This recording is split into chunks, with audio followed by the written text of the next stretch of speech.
বিসমিল্লাহির রহমানির রহিম। আসসালামু আলাইকুম। যে যেখান থেকে দেখতেছেন শুভেচ্ছা এবং স্বাগতম। প্রতিদিনের মতন আমি আজকেও লাইভে চলে আসছি। কিছু কথা বলবো। বন্ধুরা আপনারা যারা যেখানে আছেন আ আশা করি সংযুক্ত হবেন। আজকে আমরা হেডলাইনটা দেখে বোঝা যাচ্ছে যে আমরা আজকে কি বিষয় নিয়ে আলোচনা করব।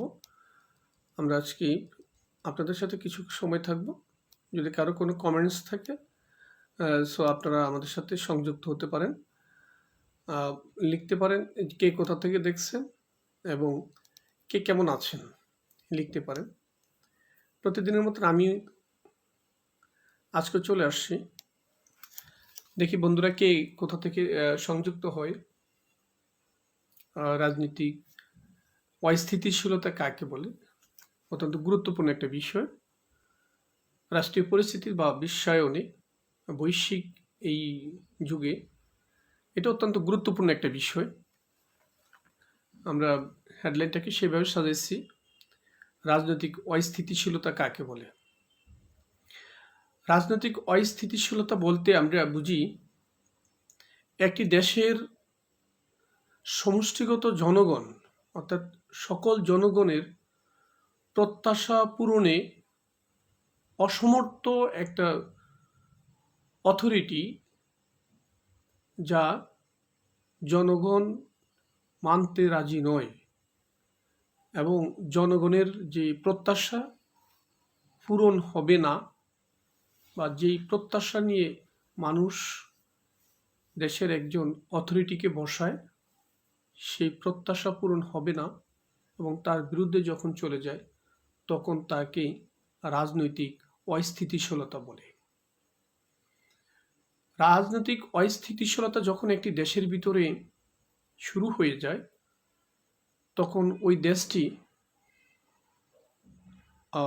অত্যন্ত ঝুঁকিতে পড়ে যায়। একটি দেশের ভিতরে যখন রাজনৈতিক সমীকরণ বা সমীক্ষায় ব্যর্থ হয়ে যায় তখন কিন্তু একটি দেশের যতগুলো সমীক্ষা আছে উন্নয়নের, প্রত্যেকটি সমীক্ষাই কি বাধাগ্রস্ত হয়ে যায়। আমরা ইতিহাস থেকে অর্থাৎ বৈশ্বিক ইতিহাস থেকে আমরা যদি জানতে চাই বা জানতে ইচ্ছা করি তাহলে আমরা বুঝব যে আমেরিকা, ইউরোপ, ফ্রান্স, ইংল্যান্ড, যে সকল দেশগুলো আছে আমরা বিভিন্ন সময়ে আমরা 1800 শতকে বা 19 শতকের দিকে যদি যাই বা 1700 শতকের দিকে যাই তাহলে আমরা বুঝতে পারবো যে রাজনৈতিক অস্থিতিশীলতাটা কি। আর এই রাজনৈতিক অস্থিতিশীলতা পিছনে অনেকগুলো কারণ থাকে।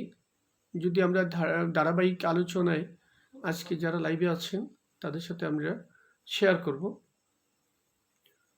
আমেরিকাতে রাজনৈতিক অস্থিতিশীলতা আসছিল দেশের মানুষ যখন তাদের ন্যায্য হিস্সা পায়নি, যখন দেশের মানুষ তাদের প্রত্যাশা মতো সরকার কাঠামো পায়নি, দেশের মানুষ যখন তাদের প্রত্যাশা মতন খাবার, মানে বাসস্থান, মেডিসিন, শিক্ষা, এই বিষয়গুলো যখন তারা তাদের ইচ্ছা মতন যখন পায়নি, ঠিক তখনই মানুষ একটা রিভলিউশন ক্রিয়েট করেছে, যেটাকে আমরা সাধারণত রাষ্ট্রবিজ্ঞানের ভাষায় বলতে পারি রাজনৈতিক অস্থিতিশীলতা। এই রাজনৈতিক অস্থিতিশীলতা শুধু দুই একটা রাষ্ট্র হয়েছে তাই নয়, বিশ্বের বিভিন্ন রাষ্ট্রে এটা হয়েছিল যুগে যুগে ধরে বা বিভিন্ন সময়ে বিভিন্নভাবে। যেমনটা আমরা ইউরোপে দেখেছি এবং আমেরিকাতেও আমরা দেখেছি। আমেরিকাতে আমরা সাধারণত দেখেছি 1888 সালে আমেরিকার রাজনৈতিক অস্থিতিশীলতা দেখেছি, 2018 সালে রাজনৈতিক অস্থিতিশীলতা দেখেছি, 1920 সালের রাজনৈতিক অস্থিতিশীলতা যদি আমরা ইতিহাস নিয়ে আলোচনা করি তাহলে আমরা সেখানে পাবো। একটি দেশ যখন রাজনৈতিক অস্থিতিশীলতার ভিতরে পড়ে যায়, তখনই তাদের যেই উন্নয়নের যে সমীক্ষা বা উন্নয়নের যেই ধারাবাহিকতা, এটা বাধাগ্রস্ত হয়ে যায়। রাজনৈতিক অস্থিতিশীলতা করার জন্য বিভিন্ন পথ আছে, বিভিন্ন মানে হুইসপায়ারিং করা হয় থাকে, যেটাকে আমরা বুঝি। তো সেক্ষেত্রে আমরা প্রথমত আমরা যেটা দেখি, আধিপত্য বিস্তার হলো একটা মানে বিষয়, যেটা হলো পার্শ্ববর্তী রাষ্ট্র বা কোনো রাষ্ট্র বা কোনো রাষ্ট্র যখন অন্য একটা রাষ্ট্রের উপর আধিপত্য বিস্তার করতে যাইতে চায়, তখনই কিন্তু ওই রাষ্ট্রের ভিতরে একটা ইন্টারনাল রিভলিউশন ক্রিয়েট করে দেয় ওই দেশের মানুষের মধ্যে। এই কোনো একটা যে কোনো একটা বিষয় নিয়ে ইস্যু দ্বারা করে দিয়ে পাবলিকের ভিতরে মানে পাবলিক সেন্টিমেন্ট করে দেয়। ওই পাবলিক সেন্টিমেন্ট করে দেওয়ার পরে ওই দেশের মানে টোটাল বিষয়গুলো নিয়ে, অর্থাৎ যখন ওই দেশের যখন অথরিটি থাকে, সেই অথরিটি তখন আর মানে কন্ট্রোল করতে পারে না। এই বিষয়গুলো কিন্তু আমরা সাধারণত বিভিন্নভাবে দেখেছি। আমাদের যেই ভৌগোলিক অবস্থানে আমরা যেখানে আছি, আমরা তার বাহিরে যেতে পারিনি বিভিন্ন সময়। যেমনটা আমরা দেখেছি ভারত উপমহাদেশের রাজনীতিতে অনেক উত্থান পতন আসছে। আমরা 1947 সাল থেকে যদি ধরি, তার পূর্বটা আমরা ধরবো না। 1947 সাল থেকে আমাদের ভারত উপমহাদেশের ডিভিশন চলে আসছে। তো ধীরে ধীরে আমরা কিন্তু একটা সভ্য জাতি রূপে আমরা যখন অগ্রসর হতেছিলাম, ঠিক বিভিন্ন সময়ে এই অগ্রসরতার দিকে সাধারণত বিভিন্ন বাধাগ্রস্ততা আসছে। এটা কখনো আসছে অর্থনৈতিকভাবে, কখনো আসছে রাষ্ট্রীয় অবকাঠামোতে, কখনো আসছে বৈশ্বিক অবকাঠামো এবং শাসন ব্যবস্থাপনার আধিপত্য বিস্তার নিয়ে। আমরা বিভিন্ন সময়ে বাংলাদেশের এই অব্যাহত, অর্থাৎ ভারত উপমহাদেশের যে অব্যাহত উন্নয়নের পিছনে বাধাগ্রস্ত, যেমন ইস্ট ইন্ডিয়া কোম্পানি থেকে শুরু যদি আমরা করি, তবে দেখব যে আমাদেরকে প্রাকৃতিকভাবে আমরা কিন্তু বিভিন্ন মহামারীতেও কিন্তু আমরা বাধাগ্রস্ত হয়েছি। একটা হলো প্রাকৃতিকভাবে বাধাগ্রস্ত করা, আরেকটা হলো মানে মানব জাতি কর্তৃক, অর্থাৎ মানুষ কর্তৃক বাধা তৈরি করে দেওয়া। এই দুইটা বিষয় যখন হয়, তখনই একটা দেশের ভিতরে রাজনৈতিক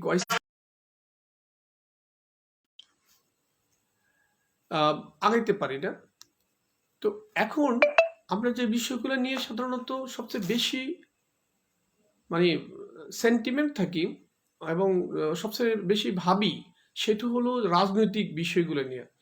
আজকে আপনি যদি চিন্তা করেন, 4 কাপের থেকে শুরু করে একদম মানে ঘুমানো বিছানা পর্যন্ত প্রত্যেকটা সেক্টরে কিন্তু পলিটিক্যাল ডিসকাশন চলে। এটা inter family, inter society, inter division আর inter country or all world. এই যে বিষয়টা, আমরা যারা অ্যালাইট পার্সন আছে, আমরা যাদেরকে অ্যালাইট মনে করি, এডুকেটেড মনে করি এবং ডিসকাসেবল পার্সন মনে করি, প্রত্যেকটা সেক্টরে কিন্তু আমরা এই জিনিসগুলো দেখি। তবে রাজনৈতিক অস্থিতিশীলতা আসলে একটি দেশের প্রধান যে হাতিয়ারটা ভেঙে যায়, সেটা হলো অর্থনীতি। দেশের অর্থনীতি যখন ভেঙে যায়, তখন ওই দেশ আর মানে সামনের দিকে আগাতে পারে না। এই জন্যই আধিপত্য বিস্তার নিয়ে, যেটা সাম্রাজ্যবাদ যেটাকে বলা হয় থাকে, এই সাম্রাজ্যবাদ নিয়ে, আধিপত্য বিস্তার নিয়ে একটা দেশ আরেকটা দেশের সাথে সাধারণত মানে হুইসপেয়ারিং করতে থাকে, বিভিন্ন ধরনের কূটকৌশল এবং বিভিন্ন ধরনের কূটনৈতিক চাল চালতে থাকে। এটা অত্যন্ত ডিফিকাল্ট একটা চাল। আমরা অনেকে দাবা খেলি, দাবা খেলার মতন। যদি না কোনো কান্ট্রির কোনো অথরিটি ভুল চাল দিয়ে ফেলে, তখন অন্য রাষ্ট্রের সাথে পেরে ওঠাটা খুব কঠিন হয়ে যায়। কারণ হলো কি, একটা দেশের যখন অর্থনীতি মানে অগ্রগতির দিকে যায়, যেটা অর্থনীতির চাহিদা তথ্য অনুযায়ী একটা সীমারেখা যখন ওঠে, তখন তার দিকে কিন্তু মানে এটার ওই যে একটা কথা আছে, পাগলা ঘোড়ার মতন যখন আমাদের অর্থনীতি চাঙ্গা হয়ে উঠবে, তখন পার্শ্ববর্তী রাষ্ট্র এই বিষয়টাকে সহ্য করতে পারে না, যেটাকে হিংসাত্মক এবং হিংস্রতা এই দুইটাকে সমন্বয় করে তখন বিভিন্ন কূটকৌশল এবং কূটনীতিক একটা চাল চালতে থাকে। এই চালার পরে ওই দেশ যদি তার এই চাল না ধরতে পারে, দাবাগুড়ির মতন আপনার প্রতিপক্ষের চাল যদি আপনি না ধরতে পারেন, যেমনটা হয় ঠিক সেরকমই দেশের অর্থনীতিকে একদম পঙ্গু করে দেয়। কোনো দেশকে যদি আপনি দখল করতে হয়, সেই দেশের আমরা আগে জানতে পেরেছি যে শিক্ষাকে ধ্বংস করে দিতে হবে, কিন্তু আমরা কিন্তু তার আগে বলতে পারি ওই দেশের অর্থনীতি যদি আপনি ধ্বংস না করতে পারেন, তাহলে আপনি কোনো দেশের রাজনৈতিক পরিস্থিতি উত্তেজিত করতে পারবেন না। আমরা দেখেছি, যেমন আমরা মায়ানমার থেকে একটা হোঁচট খেয়েছি, এটা হোঁচট খাওয়ার মতনই। রোহিঙ্গাদেরকে আমরা যেই অবস্থানে পেয়েছি, অর্থাৎ এইটা হলো 18 কোটি ছোট্ট একটা ভূখণ্ডের ভিতরে, যেখানে অর্থনীতি fully depend on another country, বা আমাদের যেই মানে মার্কেট আছে, কাঁচা বাজার মার্কেট আছে, ফুললি আমরা ডিপেন্ড থাকি। এরকম একটা দেশে যখন 12 লক্ষ রোহিঙ্গা প্রবেশ করে ফেলছে, এটা তো জাস্ট গণা 12 লক্ষ, কিন্তু এর সাথে যেগুলো চলে আসছে, আমার এক ফ্রেন্ড একবার আমাকে বলছিল যে দোস্ত 12 লক্ষ তো আসছে সেটা ঠিক আছে, যেগুলা গর্ভে ধারণ করে নিয়ে আসছে সেগুলোর কি হয়েছে? তো সেরকম তো আরও থাকতে পারে, 2-4 লাখ থাকতে পারে। এটা কিন্তু আমার এক ফ্রেন্ডের মানে প্রশ্নের উত্তরে আমি কিন্তু আসলে তখন বলছিলাম যে থাকতে পারে, এটা অস্বাভাবিকের কিছু না, যেহেতু মানে কনজুগাল লাইফ ছিল অনেকেরই, আর এটা কমিউনিকেশন ছিল তাদের হাজব্যান্ড ওয়াইফের ভিতরে, এই ধরনের জনসংখ্যা আসতে পারে। কিন্তু সবচেয়ে বড় যে বিষয় হলো সেটা হলো যে আমাদের অর্থনীতি কোন দিকে চলে গেছে। এই যে 12 লক্ষ বা 14 লক্ষ 15 লক্ষ মানুষকে আমরা ছোট্ট একটা ভূখণ্ডে মানে জায়গা দিয়েছি, আমরা ওয়ার্ল্ড ওয়াইড একটা গুডউইল নিয়েছি, কিন্তু আমরা অতিথিপরায়ণ, আমরা মানে মানবতার সর্বশ্রেষ্ঠ আছি।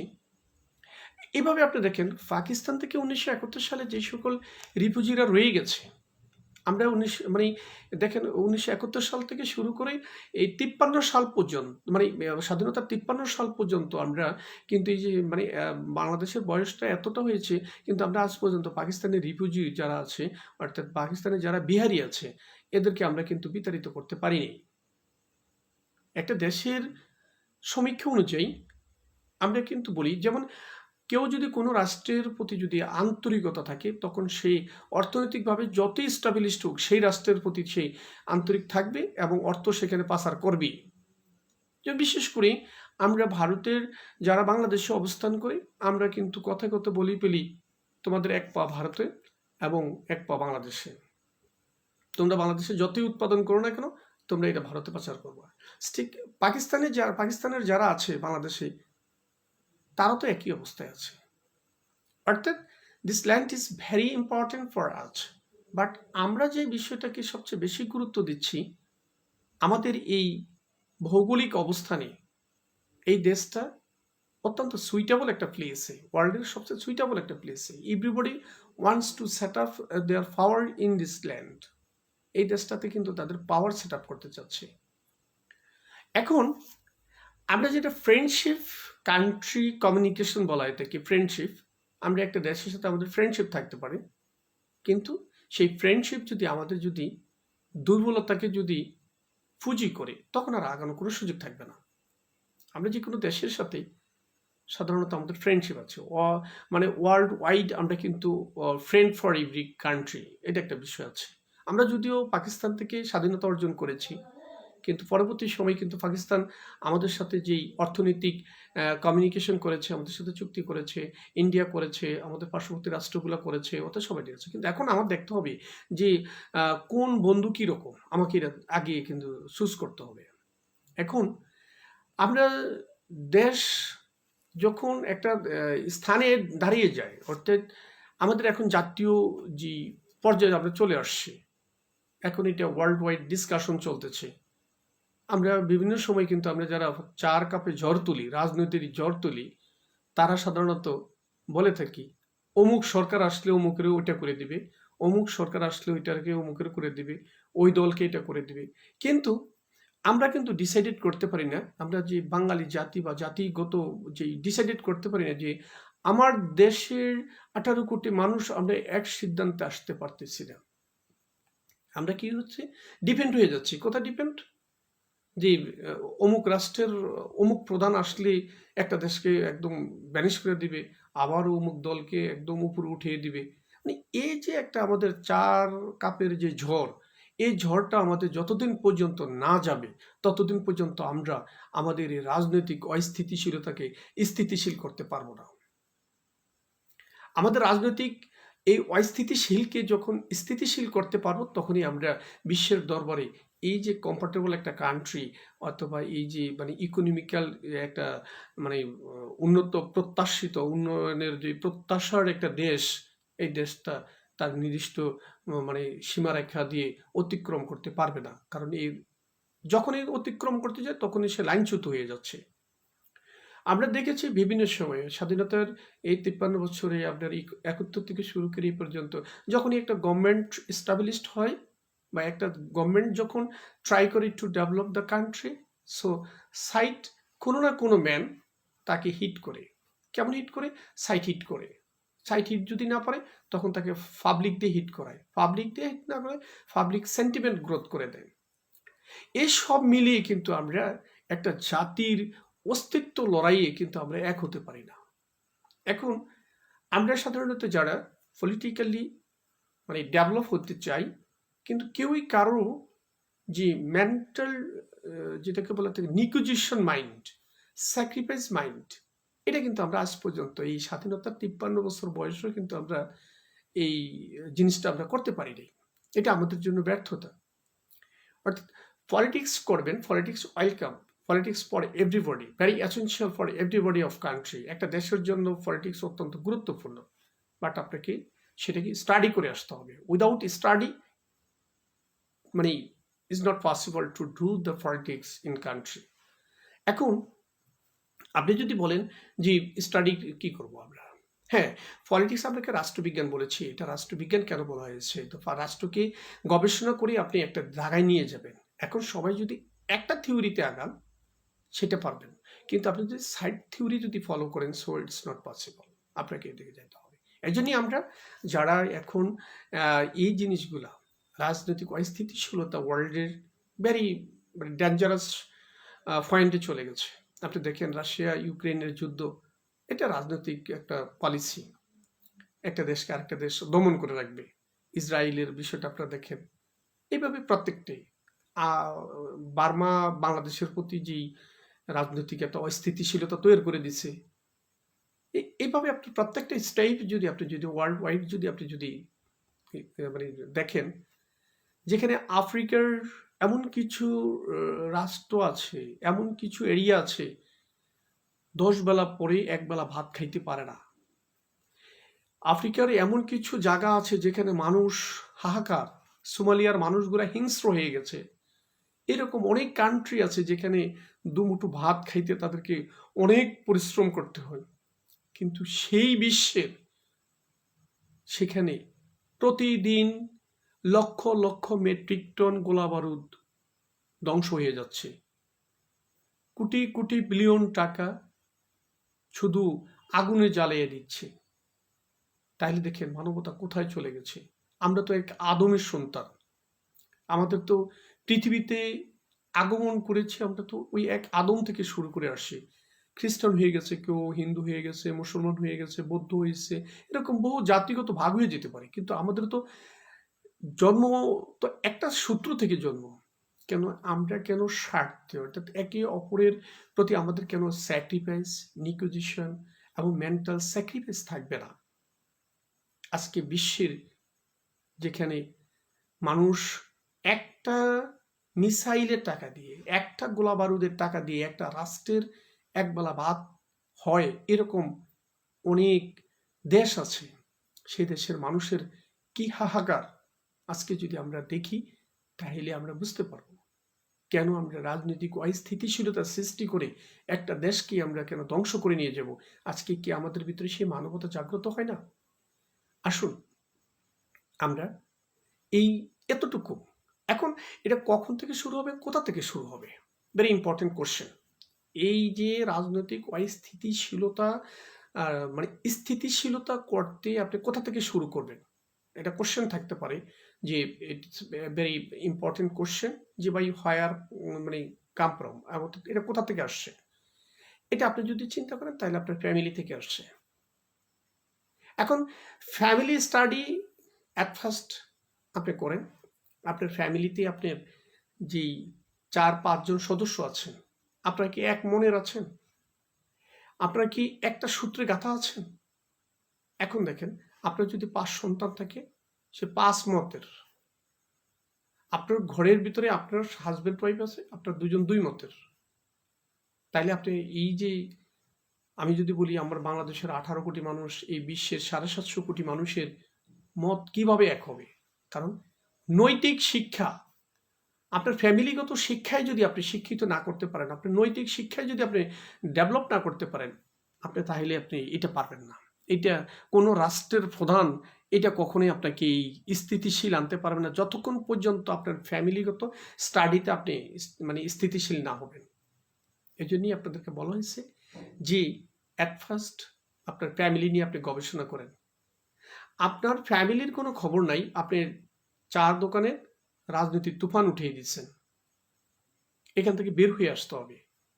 আপনার বাসার যে ৪-৫ সদস্য বিশিষ্ট যে ফ্যামিলি আছে, এদেরকে একটা টেবিলে বসাইতে পারছেন কিনা বা এদেরকে একটা থিওরিতে আগাইতে পারতেছেন কিনা, কিন্তু আপনি আরেকজনের থিওরি নিয়ে আলোচনা করতেছেন। ওই যে একটা কথা আছে, নিজের পাপের কোনো শেষ নেই, অন্যের পাপ আমরা তালা দিয়ে মাপি না, এগুলো বাদ দিতে হবে।